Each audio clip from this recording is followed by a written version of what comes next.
it?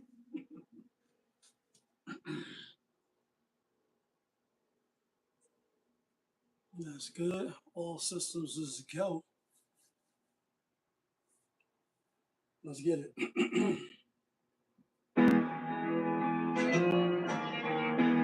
Yes. Yes, 2 times. I know the vibes. She like, ooh la la, ah wee wee. Hey, yo, ooh la la, ah wee wee. She like, ooh la la, ah wee wee. Hey, yo, ooh la la, ah wee wee. On a Monday, ooh la la, ah wee wee. That's ooh la la, ah wee wee. Bless ooh la la, ah wee wee. Ooh la la la. Looking for M's like I lost a friend. Hop about the bed like, where's the bread? What it do, people? You're now tuned in. Popovus. Popovus TV. We live, we rolling, we unscripted, we authentic. That feeling back up in here one more again. So if it's your first time, then the question is, where you been? Because over here on my side, we like to deal with sports, hip hop, entertainment, interviews sometimes. When people don't be acting flaky, Popovisms 101, and of course, motivation. Yes, I got mine in today. So before you jump off the page and diddy to the left, usher your ass to the right, please hit that subscribe button, smash that like button, and that notification bell. So when I upload the videos, you get alerted. You get alerted when I upload the videos, and if it's not your first time and you've been rocking with the channel, good looking. But you know how I do. You know how oh shit, plainly start my show. Tony, there was no other way. We in the end game now. And we is in the end game, people. We in the end game because it's Monday. Best day, blessed day. Because you woke up this morning. You could be swimming with the fishes. Could be out of here. Could have not woke up this morning. You know what I'm saying? So, salute to the Most High for waking your ass up, whether you watching this video or not. But it is Monday. Monday motivation, motivational Monday. I am your motivational speaker, whether you like it or not. And before we kick the show off officially, here goes some motivation for your ass.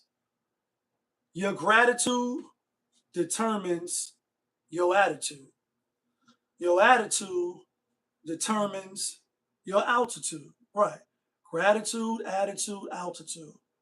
And how they affect one another is if you wake up and your gratitude is on 1,000, 100 billion, then your attitude you're gonna feel good. Your attitude towards today, whatever's going on, you're gonna have that energy, you're gonna have them vibes.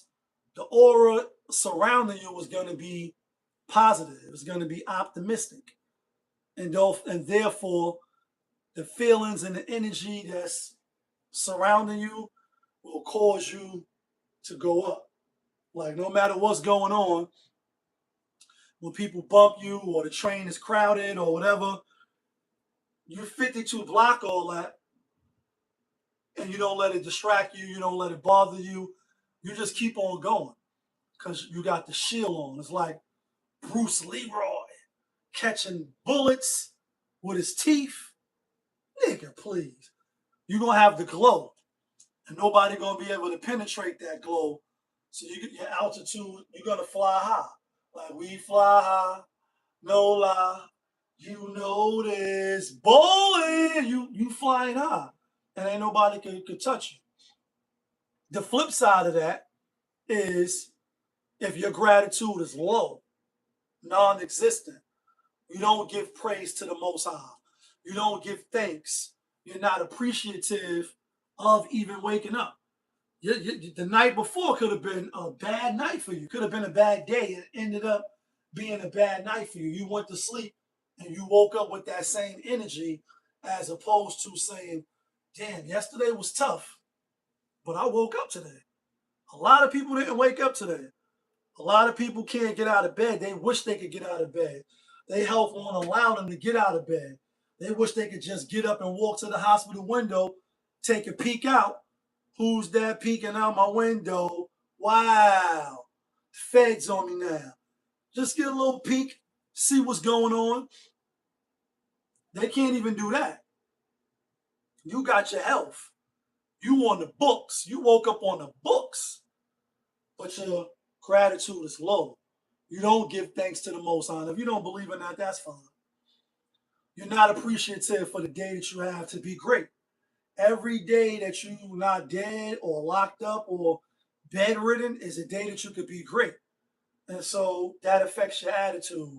Now your attitude is, man, I really don't want to go to work today. I don't really want to go downtown today. I really don't want to be bothered with this bullshit today. Your attitude is, you know what I mean? Like, it's no energy. You're not giving a speech with vigor. Pass the wine cooler, you big black nigga, like you jingling, baby. Go ahead, baby. That's an LL reference, Uncle L. And therefore, that affects how high your altitude would be. That's why it's very important to center yourself in the morning, to give thanks.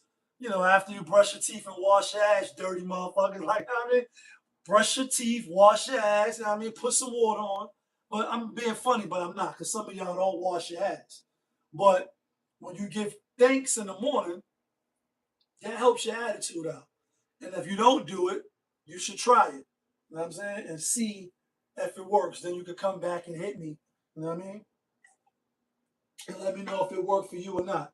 But that's my Monday motivation, Motivational Monday. I am your motivational speaker, whether you like it or not, right? That was the motivation for your ass. We also in the end game, not only because it's Monday, but yesterday, Sunday fun day. I went to a men impact event, like men that's impactful in the community. And a few people I know got recognized, got acknowledged for the work that they do in the community. It was the first annual one, and shout out to Dr. Jennings who put the event on. I put some pictures up on my social media. I didn't have her Instagram. I asked like 2 people to get it from me and send it to me so I could tag her.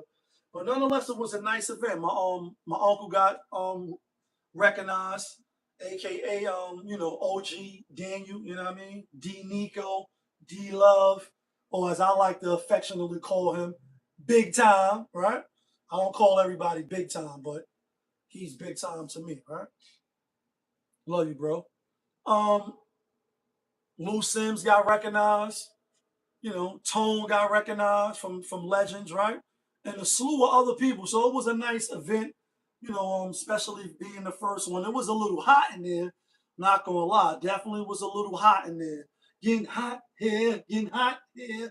It's definitely hot in there, right? And like the lady said, I didn't get her name on, but that was like they space. I think the space was D Haven, and I guess they work with kids as well. I don't know if it's in the same capacity that I work with the kids at Street Corner Resources. Y'all know that's why that's what I'm repping nowadays in these days, right? For now, you know what I mean? Who knows if bigger and better things is on the horizon? But right now, that's where we at.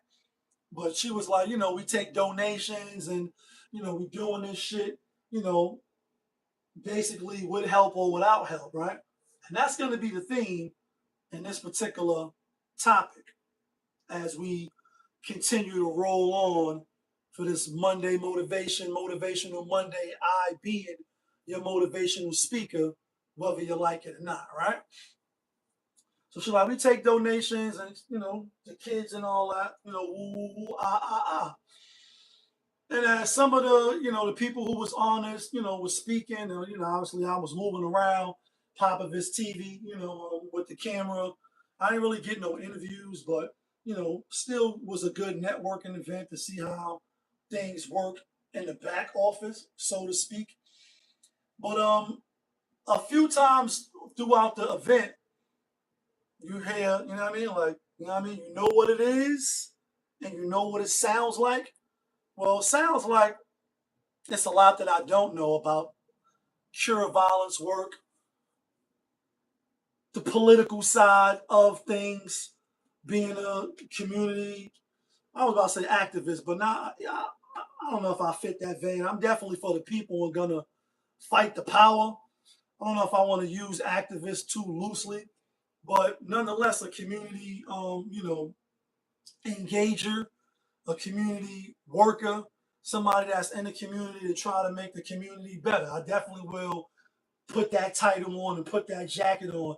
And like Nas said, tried them shoes on, tried them, wore them. They wasn't a good fit, so I couldn't sport them. That's a Nas reference, right? On that It Was Written album, right? Tried them, wore them. Shoes didn't fit, so I couldn't sport them.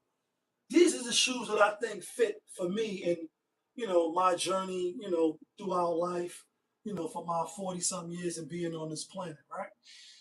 So I'll take that title. But it's still a lot that I don't know. And it is a lot of politics inside of the community world, the communitile, as Coach Greg Adams would say, the communitile, right? He's being funny, but he's not, like me. A lot of allegiances and, what can you do for me? A lot of greasing the palms and shucking and jiving to get what you want. And if you want something bad enough, I guess you will do, you'll go to great lengths to get it, right?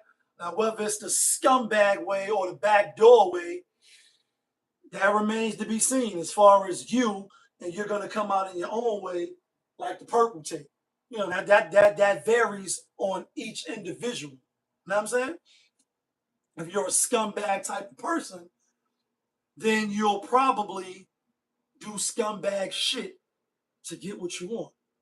And if you're a man or a woman of high moral, high caliber, principles, then you probably won't do scumbag shit to ultimately get what you want.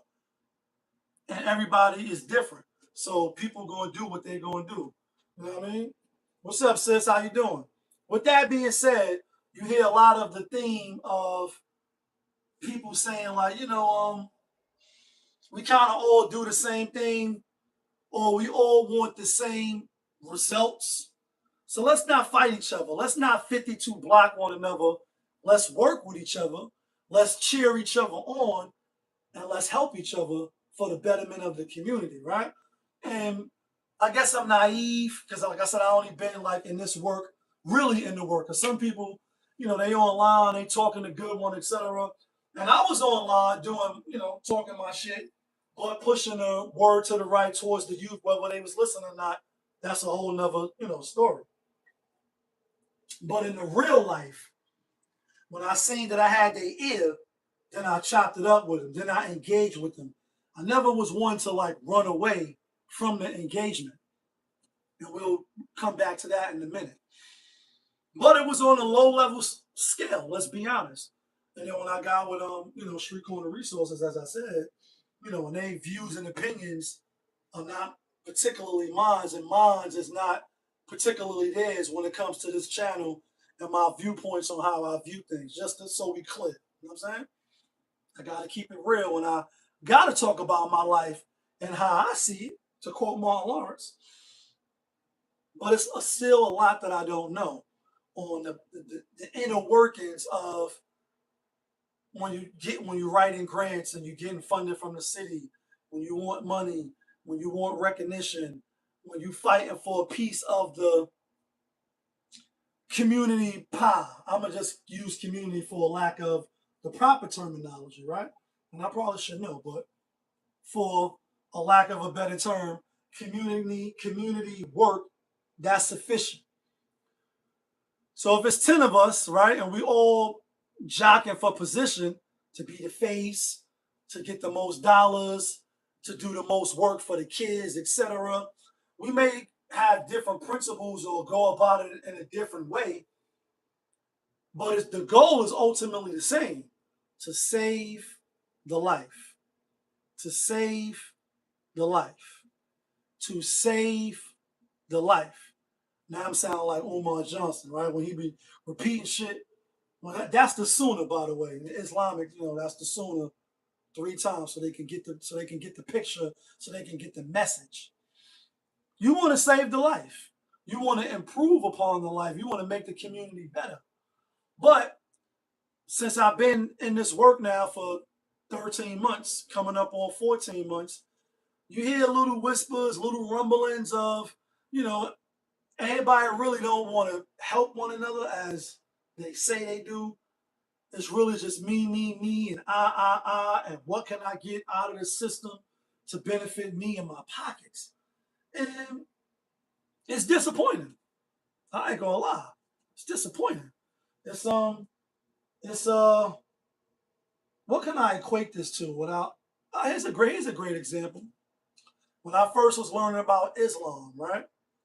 And then I found out that Islamic brothers, the Muslims, fought each other over different ideologies on how they interpret the Quran or the different ways of the Prophet Muhammad, peace and blessings be upon him, right? I was disappointed when I learned that,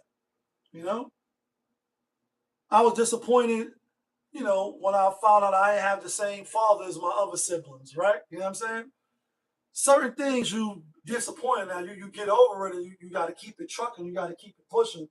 But to hear that everybody is peace and betterment and all this other shit, but really in the back office, it's a lot of backstabbing, vultures. It's a corrupt, vicious, hypocritical system that's messing things up, right? And a lot of these people that's at the top or have position gatekeep, just like in other industries. So it was a little disappointing, right? And I'll just leave it at that. It's not to say that good is not coming out of it, right? I still believe that ultimately the people that's in the work, they have a passion for, community work, being a community activist, being an activist in general, wanting to see the neighborhood get better. And so salute to them for that, even if they ain't the best, because they could just be outside of that. Some may say, nah, well, I'd rather you be straight up just with the fuckery than to be down with it and have some chinks in your armor. And I can understand that argument as well, right? But I'm not a politician, so I'm going to call a spade, and it just is what it is, to quote Hove. But we offer that. Nonetheless, though, it was good to see, some black brothers, get awarded, get recognized for doing good in the community or even trying to do good in the community. Because one point in time, they wasn't. Damn near everybody that I knew that got awarded was doing some fuck shit in the community, keeping it in the buck, right? Causing the destruction and the demise of the community from within, even my own self, right? Now, Tony, there was no other way. Like, we reverse it and we change time around and we change a negative to a positive, and it's all good. To quote Big, now they doing stuff to right their wrongs, within the community. Ultimately, whether those wrongs are righted in the sight of the Most High, because that's who it really matters to, that remains to be seen, for myself included, right? But I want to transition to the story coming out of New York. Let me get the exact date and shit. 13-year-old shoots 41-year-old man on a bus in New York.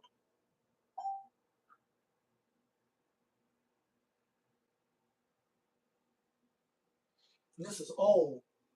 Shit done slipped through the radar, but I still want to talk about it.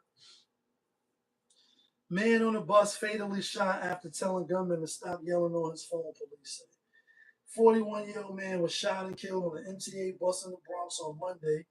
Like I said, the 8th, right? It appears the victim, Jonathan Pettigrew, told the gunman to stop yelling on his phone. An argument ensued, and the suspect describes as a young man and his team shot Pettigrew in the abdomen. Pettigrew was taken to Jacoby Hospital where he was pronounced dead.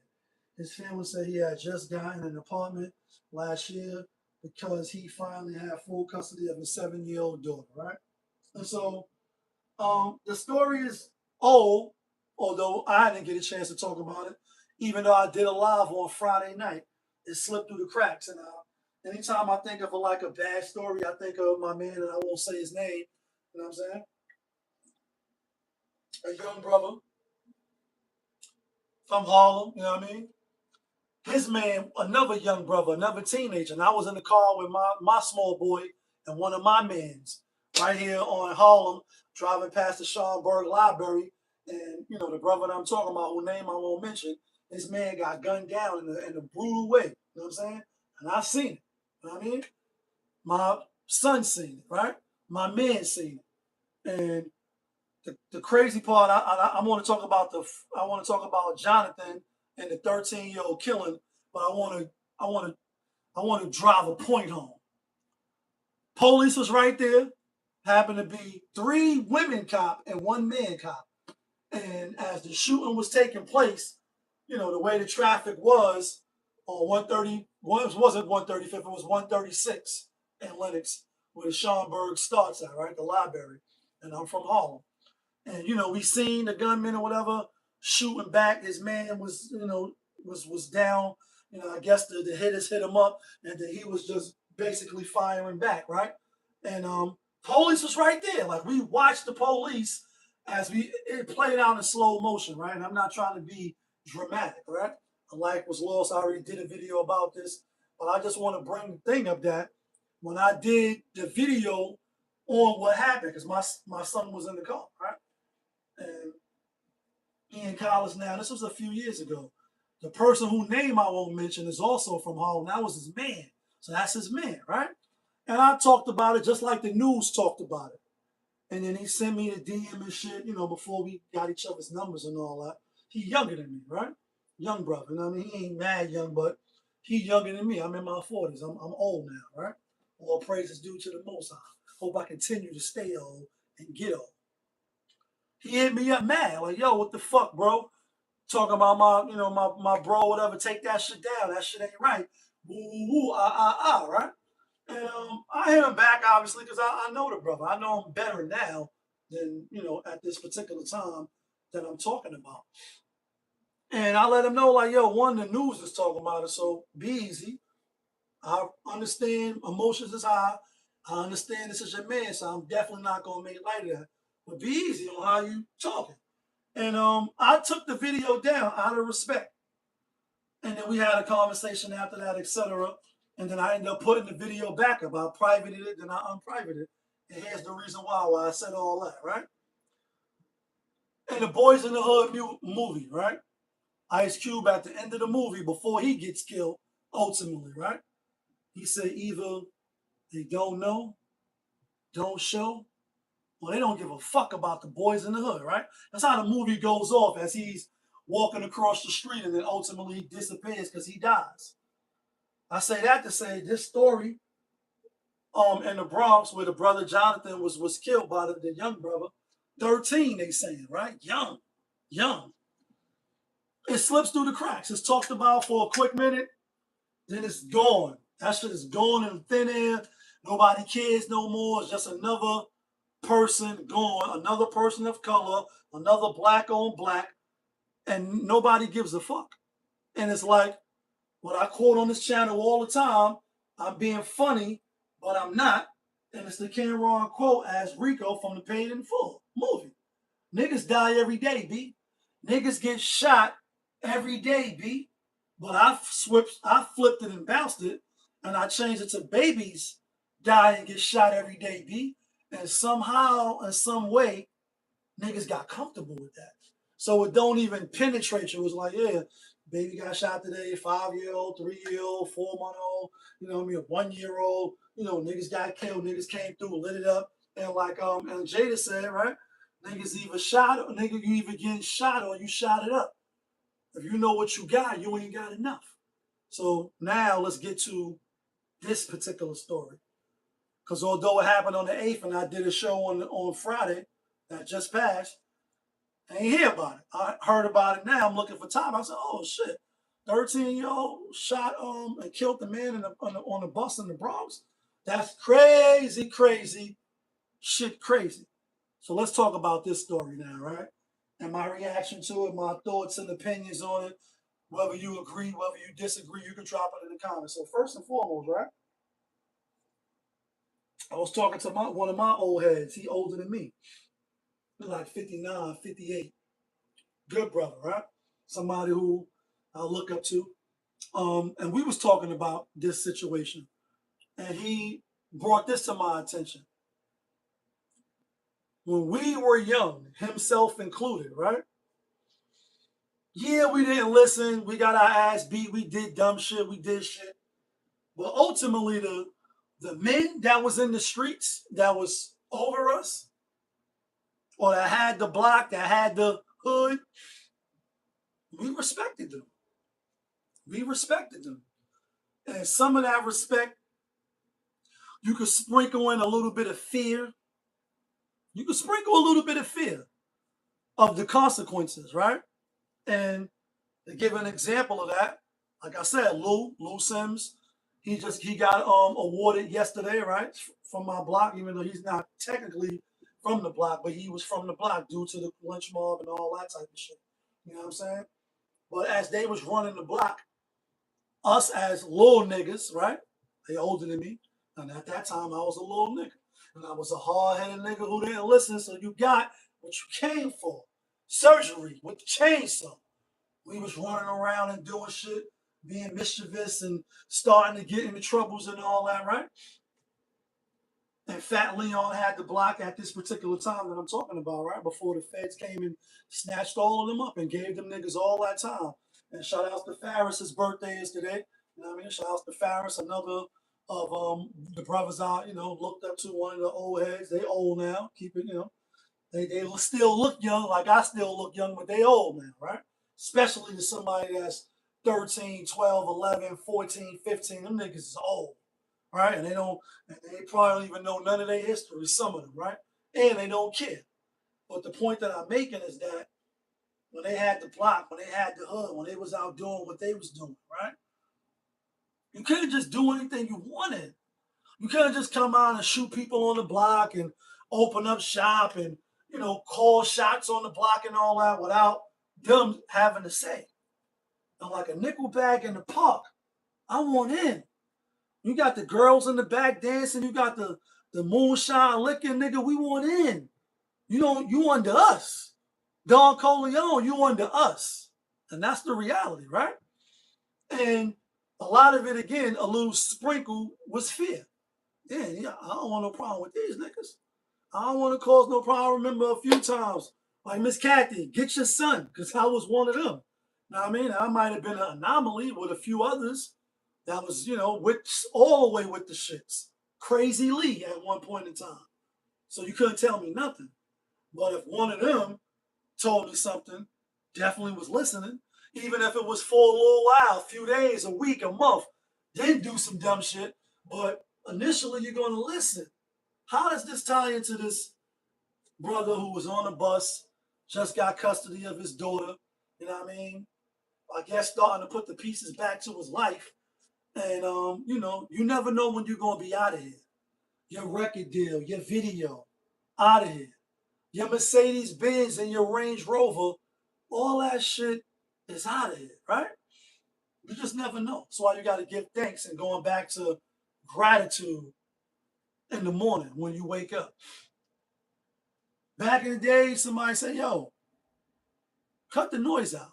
Turn the radio down. Stop cursing around, Miss So-and-so or whatever, the older brothers around the way, right? We listened, at least for a little bit. And if we didn't, they had the wherewithal, for the ones that didn't get violent and put a foot in your ass. Like I said, Miss Kathy, that's my mother name, right? I love you, mommy. Miss Kathy, come get your son, such and such. Whose son is this? Come get your nephew or whatever before he catch a bad one. Because I'm going to put my foot in his ass. Or I'm going to have my little cousin or somebody put the beats on him. So that kept you in check a little bit. It's almost like your dad being around when you need your father in the house, not just for the finances, but to show you what and what not to do, how to move, how to have emotional intelligence, when to be strong, when to drop a tear, etc. They provided that boundaries, structure, the parameters on where you're going to be operating at. And if you step outside of that, or like, the Life movie, you step across that gun line, boss, you're going to catch one in your ass. That's the reality. Fast forward 2026, what me and my old timer was talking about today, I listen. And I used to listen as a kid. Even though I still ultimately went to prison, three-time loser, went to prison at 16. So some of y'all may say, nigga, you ain't listen enough. And like I just said, I was a hard-headed nigga who didn't listen. So you got what you came for. Surgery with the chainsaw, to quote DMX. And sometimes living off experience is the best experience that you can get, because you're going to learn on the job training. But with that being said, in today's era, young niggas don't really respect old niggas. And that's the crux of this topic, besides the unfortunate and the untimely demise of the brother Pettigrew, right? It's unfortunate for his baby girl that's 7, for his family, his life cut short by another young life who now their life is done. They're gonna grow up in prison. Even if 30 years, you come home at 43, but still, fuck. Who the fuck want to do 30 years, right? They don't respect a lot of the old brothers today. That could be it could be various reasons of that. And I think one of the reasons is people in my age bracket, or even if you want to, my age bracket, you say 5 years forward and 5 years back, and then even maybe 10 years, say 35, people around that age bracket, right?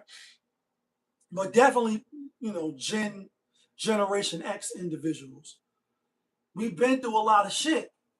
We don't want to be involved with we want to live the rest of our lives peacefully. We got felonies. We've been through the terror dome. We've been through, the Fed system, the state system, anything you can think of, and the shit show that it was. Now you're home, you're working, you got a lady, you got a decent relationship with your kids. You're doing community work and things, some of us, right? Well, ultimately, young niggas you ain't involved with. You ain't trying to, like you let them be.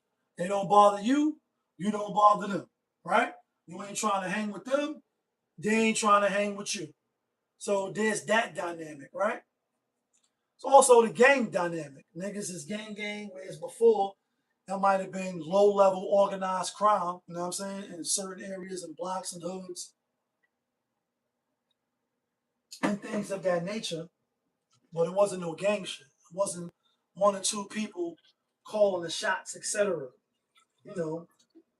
Having power and influence. These young niggas, they got status. They got, they're calling shots. The trigger man is getting younger and younger and younger. And I'll pose this question to the parents, because it's your fault too. Is the shooter in your house? Would you know if the shooter is in your house? And lastly, the most important question is, do you even give a fuck if the shooter is in your house? This is Gun Violence Awareness Month. Do you know if the shooter's in your crib? Right now. How would you know? Why would you know? The answer to the last question will say if you know or not. or if you care or not. Well, the last question is, do you care? The reason why that's important is because 13, you got the switch with the beam on it. The 14-year-old brother that was killed by the Rick Chow dude, the Asian dude, right? Got the pole with the switch on it, etc. I had a gun when I was young, right? They was probably harder to get, but again, I'm brothers like myself and other individuals, and I'm not an anomaly. It's a lot of brothers that went to prison at the time I went to prison, been through some of the same experiences, etc. Even though we all gonna live anecdotally, in our own lane of experience, even though the similarities may be, in a lot of spaces, right? That's shared. Parents need to be in their kids' business. You should know if your kid is one of them kids that's carrying a weapon, if they involved with the gang, if they really like that or they not really like that, if they being made to just be a hoster. Some kids is just hosters. Or they, then they get bullied or whatever the case is. Peace, grade. Or they get bullied or whatever the case is. So then they're gonna go act out, right? Because I always wasn't tough. I got bullied before. I got my ass kicked before. Nobody just come. I mean, you may have some anomalies and some people that always was tough. Hey, if that was you, salute to you. And that's why I quote Jada all the time, saying that it's rough in the GHETT. It was rough in the ghetto. So if you was just one of them rough football type of niggas, cool. But everybody's not. There is a villain arc. So why you see that a lot. Speaking of rest in peace, Pop Smoke. We all seen the video where the dudes in Brooklyn, I guess he was out Flatbush Avenue or whatever, Best Style, Do or Die, wherever he was in Brooklyn, and the two dudes ran up on him, or they was, smacking him, making fun of him and shit. And then we seen years later when he caught up to him inside the convenience store, like, oh, remember me? Oh, yeah, like, nah, that was you. And he beat the shit out of him. Some of us have to have, a moment where you realize, oh, I got to be the villain. I got to be the bad guy.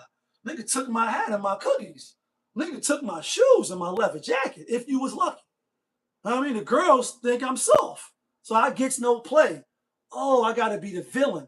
So some of us have to get bullied, or, you may have to fall down a few times, get beat up, punched in the face, or your moms may have to tell you, like, listen, if you come in this house one more time, or your father, if you was lucky to have a father, or a stepdad, or uncle, or older brother, say, listen, bro, them niggas gonna keep whipping your ass. I gotta just be honest with you. So it's okay to be scared, but you better fight back. Because if you don't fight back, you're gonna keep getting your ass whipped. So with that being said, right? Parents, you have to be in your kids' business. You have to be in their shit. Because the era of where I come from, which I just spoke about, the Lou Sims of the world, and, the Pharisees, the big gangster niggas, right? We looked up to them. So there's the admiration, there's the reverence. We respected them. But then you got to sprinkle a little bit of fear, as I said. And people say, oh, you fear the next man or whatever. One that was older, they had the block. And it's just not my block. I'm just giving you, painting a picture for you. And multiple, cities, towns, and states was a lynch mob, right? In every neighborhood. The thing is, the sprinkle of the little bit of fear is that when they say turn that radio down, get off the stoop, stop playing, stop throwing shit out the window, stop doing dumb shit, you listened. You didn't just nonchalantly, not pay no mind to that. One, more structure, even though it's more people in gang activities today. We're dealing with gang culture now. But back then, more structure. You got the boss, you got the underboss. At least around my way, that's how the structure was. This is what I seen from my window, 3B, 115, 142nd Street, right? Structure. Who called who's who, right? So you can't just open up.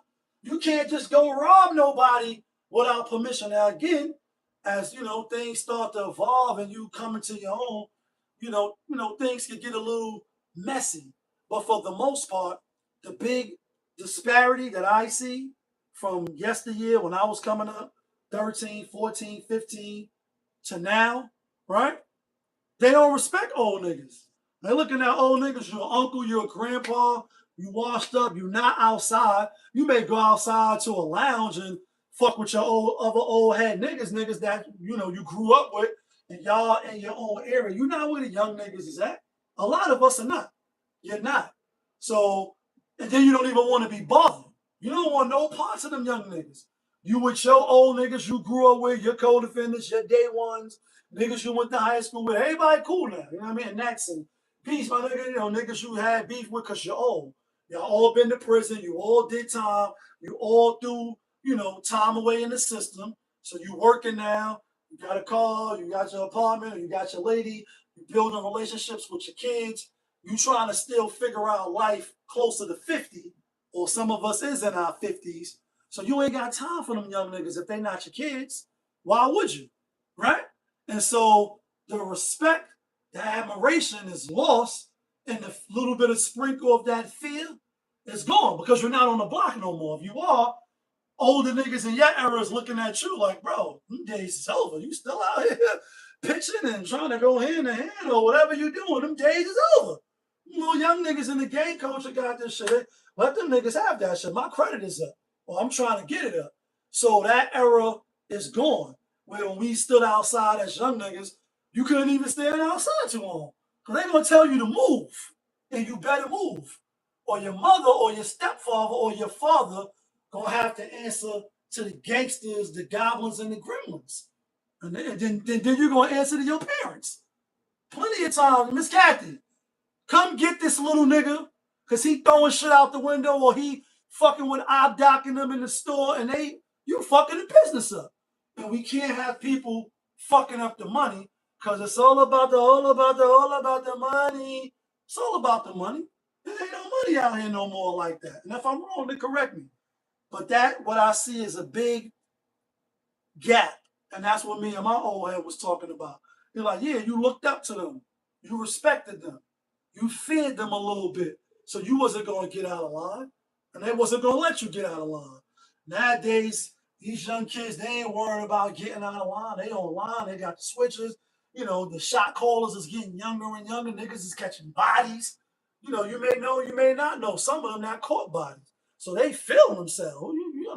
To kill one man or kill 10, it's all the same.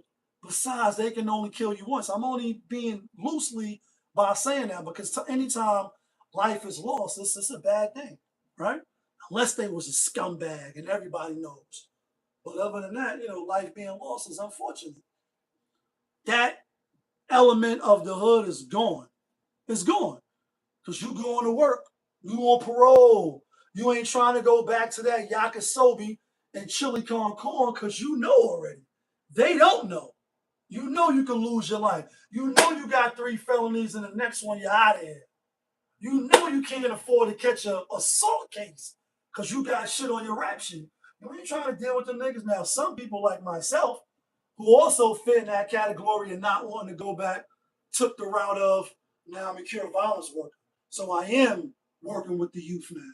So I do have little influence, just a smidgen, trying to build more and build relationships. But, any other time you go back in the days and somebody tell you, yo, just, stop yelling on the phone. You would stop yelling. An older person, an older lady come in, you put your cigarette down. If you cursing and, saying all type of obscenities, and then you see somebody from your building, you stop. Because we had respect. We had shame.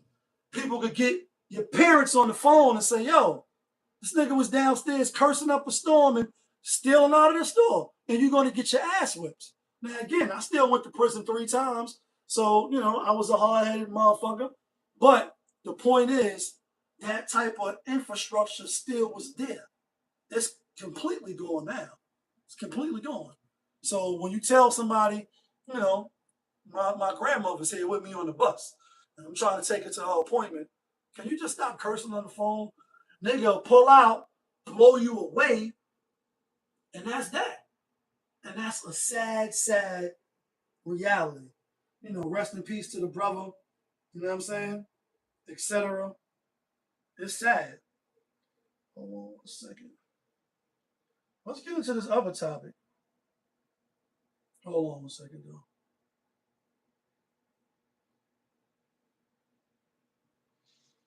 Just so they don't think I'm ignoring them. I'm on my live right now. Let's talk about go New York, go New York, go. Go New York, go New York, go. Real quickly. Because all they won the championship. I'm happy for them. We did cash in a few times on the series. This is fake money. We did cash in a few times on the series. All praises due, right? But I ain't gonna lie, I'm over it now. I'm over it. I'm over it. I ain't gonna lie, I'm over it, right? A lot of my coworkers, a lot of other people like, yo, you gonna go downtown to the parade and all that. And that's why I want to talk about the next song. One, we happy.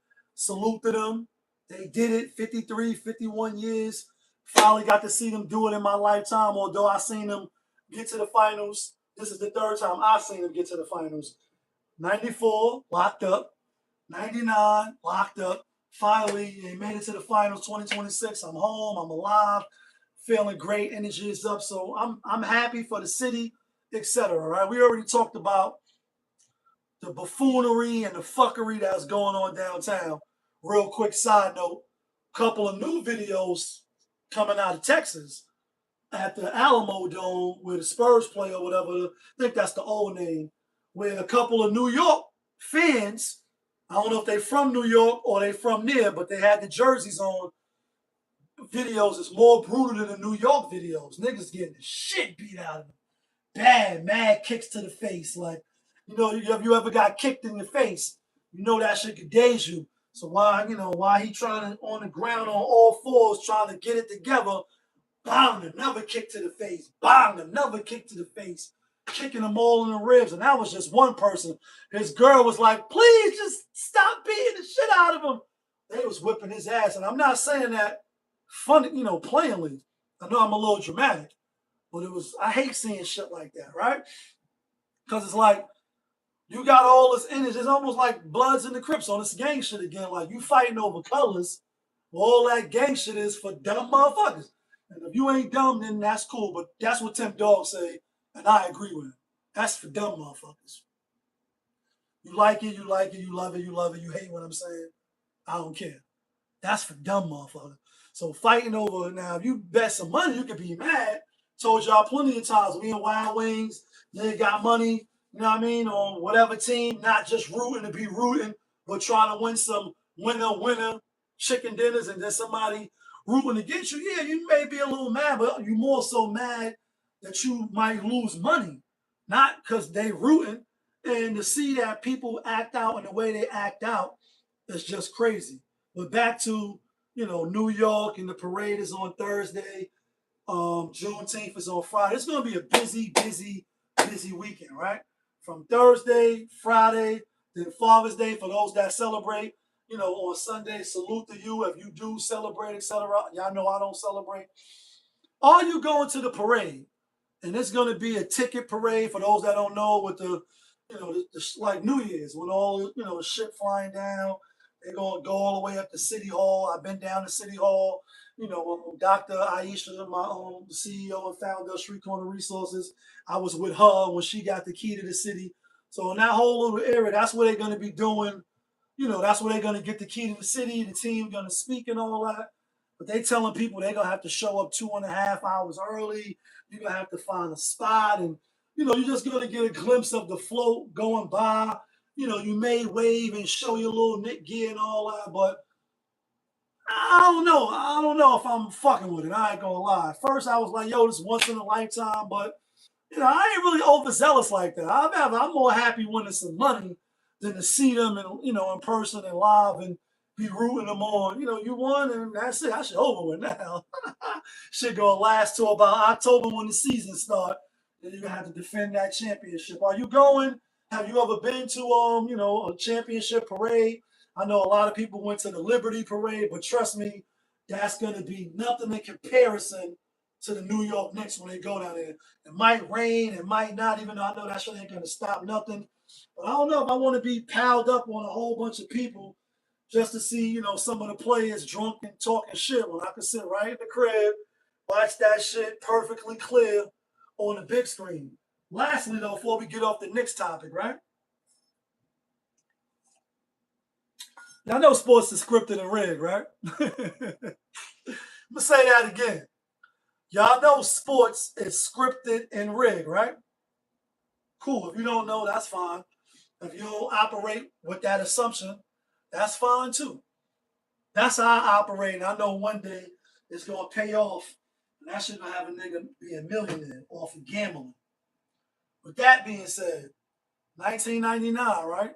New York Knicks, Spurs. You remember the loss, right? Took some years to get back. My nigga Gray took some years to get back. You know what I mean? Anyway, in 1999, when the Knicks played the Spurs in the finals, and I said this on my NBA picking with Pop, so I'm not really about to break no new grounds. I said this on my show if you was listening, right? I said, damn, the Spurs in 1999, they had home field advantage, and I was arguing with somebody today, and then it hit me because I was talking to my man, and then somebody came by. You know, a lot of New York energy, big New York energy, right? So everybody's still in euphoria. We happy and shit. So he just butted in our conversation because I'm telling my man, like, yeah, you know, the Spurs beat us 4-1 in '99, and they celebrated on our home court. And he just added himself to the conversation, but I ain't mind. He like, nah, they you know, they beat us in 6. So he said it so confidently, made me stop and think. And so, you know, Google is your friend. I said, nah, because I said, nah, because I thought I Googled this already. So I Googled it again right in front of him. Being how you just invading our conversation. I'm like, Google 1999, you know, and it said, yeah, Spurs 1-4. And he like, well, how they win on our home court then when we was the 8th seed and I was at game 5. So whatever, I think game 4, whatever, right? And so he got me, I'm standing there Googling, and I'm saying, oh, that's why. They just went back to the old format before the last old format, which was 2-3-2. Now it's back to 2-2-1-1, and then obviously game 7 if it's a game 7. So that's how they beat us. They beat us in game 1 and 2 at home. Then they beat us in game 4 and 5. The Knicks won game 3 just like the fucking Spurs won game 3. Why am I bringing this up? Why did I start with sports is scripted and rigged? Because it is. And we did exactly the same thing to them that they did to us.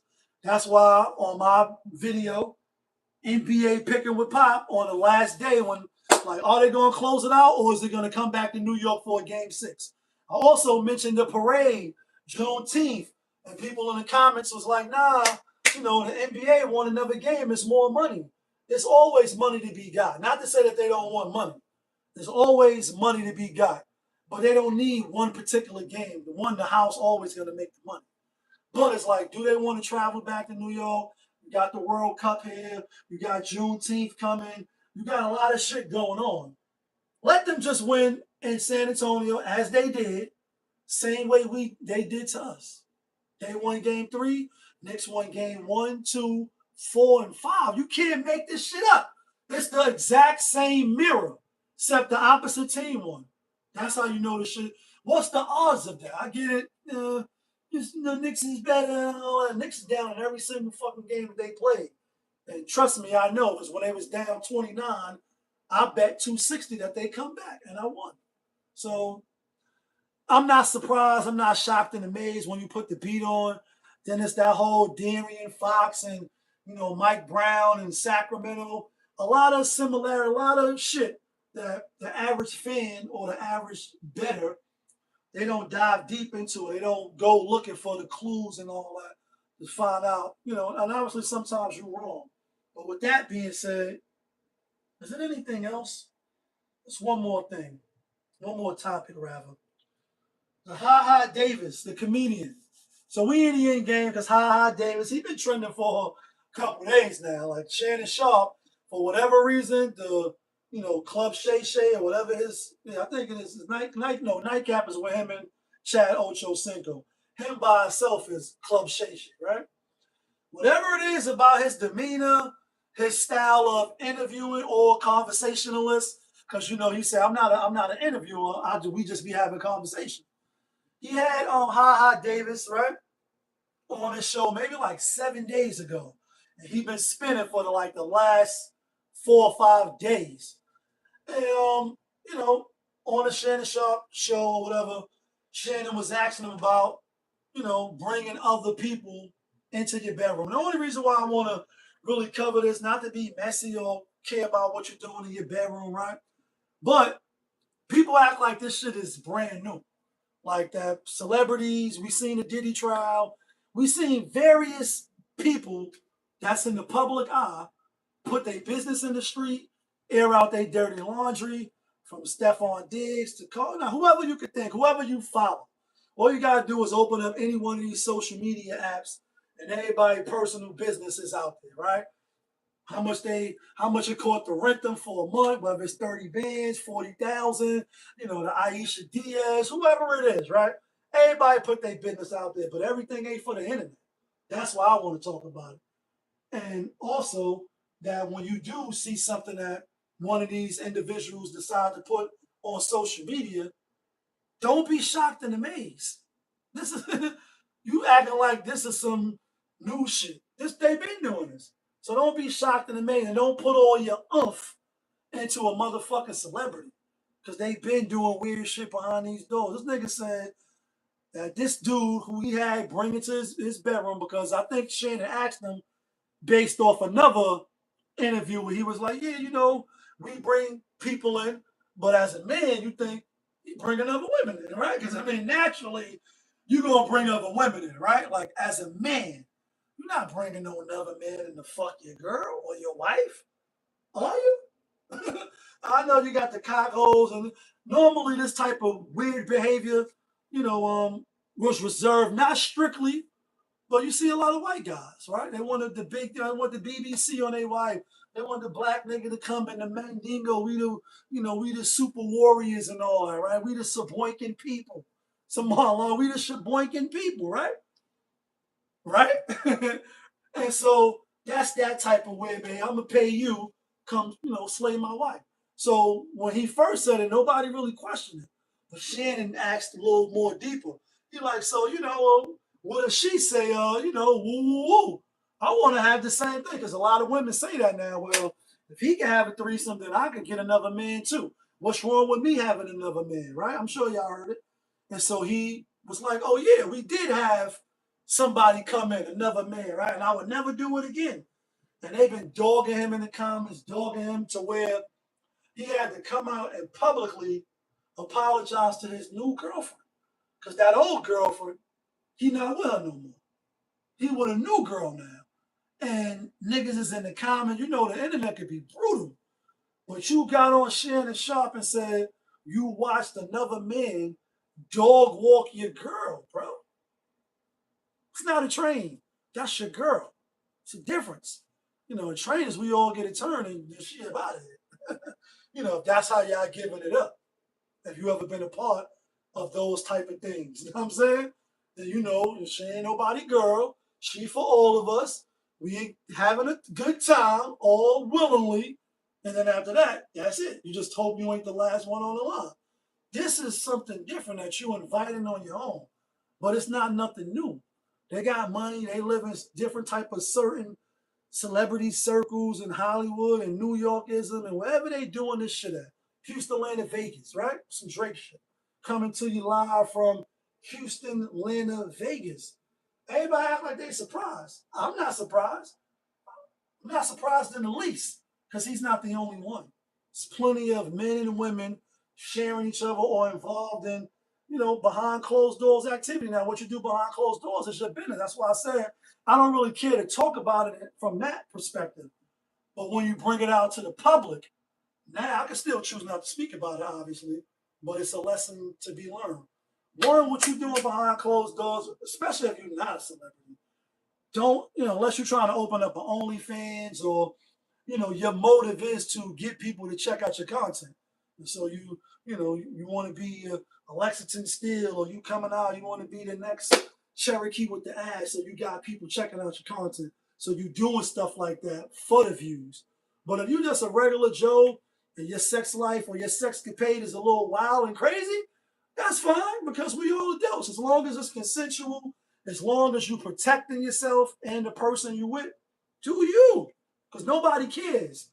We only care when you decide to go on a public platform and say, yeah, I watched a man dog walk. This is his words. This is how he described it. Dog walk my lady or my wife. Everybody, and all the men is sitting here saying, hold on, are you straight? Because not that matter, but people, we only online scrolling like everybody else. And then you start to question, say, damn, I thought this nigga was having women come in. He got men coming in too? That's crazy, crazy. And then Shannon, he even was intrigued. He like, so bro, even if they a nigga like me, this is what Shannon said. Big, I guess he like big, sweating all over the place. And he meant big, body wise. Like Shannon is what he is, 6'6", fucking tight end, 6'7". Nigga's a big motherfucker, right? He like, even a nigga like me sweating all over the place. And he like, bro, this nigga was dog walking my girl. I had to go to the other room and all that. That's another thing. If you a tender dick and obviously if that's your woman, you should love her. Should be some type of emotional connection. Otherwise, why would she be your girl, right? But if you ain't like that on a player pimp, I hate to even use those type of words where you can see another man do that to somebody you love. Or maybe you don't love them. Then that's not the place for you to be doing that, bro. Don't be bringing no other men into your room. You bugging. And then how is that dynamic? How does that play out moving forward? That's another thing you have to ask. He do it better than you, because that's not it. That's not it most of the time. Sometimes, but not all the time, right? But he is taking it in. Now she looking at you, and she always gonna want that fix because it was good. Took her to the mountaintop. Had her saying, nah, nah. Make her say, nah, nah, nah. You made him say, nah, nah, nah. Now she looking at you like that's not it. Now she creeping, and whole relationship is ruined. And now his new relationship might possibly be ruined. He apologized, but is she buying the apology? Now what if she didn't know that information? You done told the world. So we just got to be careful about what we bring to the internet for viral moments, for the sake of getting views, especially if you got money already. Why are you chasing a viral moment when you already got the bag? Anonymity is better than the fame and the bag. You hear most people say, just give me the money. You can keep the fame. You know what I mean? Like, I just want the money. I don't need to be famous. Now, granted, if you're famous, you can parlay that into some money if you're smart. But a lot of people that's famous already and rich, they would rather not be famous, but they would definitely take being rich, so that they can go take a shit in the bathroom without somebody coming and knock and take your picture. You can eat with your family at Applebee's or wherever it's at, and people won't be trying to, stand over you and breathe over you because you're famous. And people take fandism to whole other levels. Getting, niggas getting Jalen Brunson tattooed on them and all that. Niggas do the most. Women do the most too. But that's what I got for y'all for Monday night. Y'all know who it is. It's your guy, Popovich. Y'all was just tuned in. Popovich TV. We live, we rolling, we unscripted, we authentic, that feeling back up in here. One more again. Yeah, kid. Y'all be safe out there. Stay sturdy.